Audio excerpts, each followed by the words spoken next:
Nagpahayag ng suporta sa oplang kontrabaha ng gobyerno ang mismong mga taga-Naga. Kasunod ng ginawang inspeksyon ni Pangulong Ferdinand R. Marcos Jr. Panoorin po natin ito.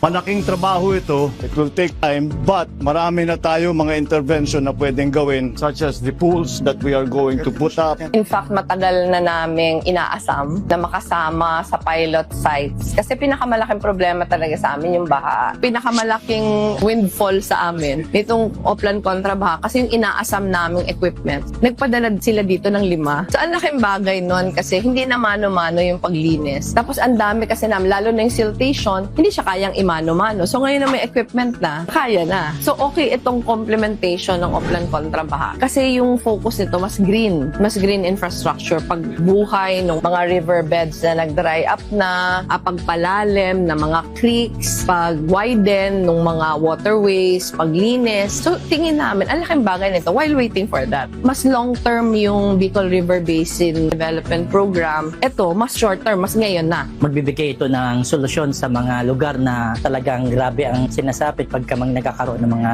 calamities, lalong-lalo ng baha. Hopefully, pag nasolusyonan yung sa Naga City, ma-replicate ito sa ibang LGUs para maiwasan na natin yung mga pangyayaring hindi maganda sa mga tao, lalong-lalo na rin sa ekonomiya. Malaki pong tulong po sa aming lungsod na kami po na tulungan mabigyan po ng solusyon ng mga baha dito. Hindi na masyadong babaha dito pag nagkaroon ng drainage na mas mabuti.